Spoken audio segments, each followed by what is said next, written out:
এই মুহূৰ্তত জনাবলৈ বিচাৰিছো এইচএছ সেকেন্ড ইয়াৰ ছাত্ৰ-ছাত্ৰীসকলৰ বাবে এটা গুৰুত্বপূৰ্ণ খবৰ।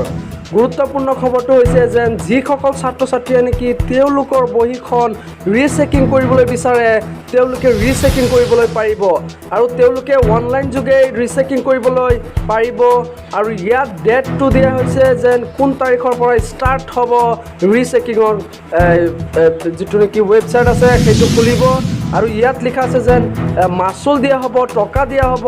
টকাৰ জৰিয়তে এটা ছাবজেক্টত 300 টকা, দুটা ছাবজেক্টত 600 টকা। এনেকুৱাকৈ প্ৰত্যেকটা ছাবজেক্টক যদি চেক কৰিবলৈ বিচাৰে তেতিয়াহ'লে তেওঁলোকে মাচুল দিব পাৰিব। আনহাতে আৰু এটা খবৰ আমাৰ হাতত আহি পৰিছে যেন অসমত চলিব নতুন শিক্ষা ব্যৱস্থা। নতুন শিক্ষা ব্যৱস্থাৰ বাবে ডক্টৰ হিমন্ত বিশ্ব শৰ্মাই মিডিয়াৰ যোগেদি ঘোষণা কৰি দিছে যেন এতিয়াৰে পৰা চলিব ডিগ্ৰী কোৰ্চ 4 বছৰ। ডিগ্ৰীৰ কোৰ্চ এতিয়াৰে পৰা চলিব 4 বছৰত, য'ত নেকি 3 বছৰত আছিলে।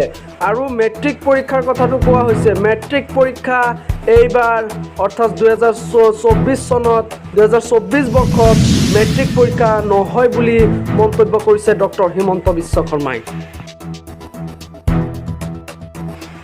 যদি মোৰ ভিডিঅ'টো ভাল লাগি থাকে তেতিয়াহ'লে তোমালোকে এটা লাইক দি চেনেলটো ছাবস্ক্ৰাইব কৰিবা যাতে আগলৈ তোমালোকে নটিফিকেশ্যনবিলাক পাই থাকা।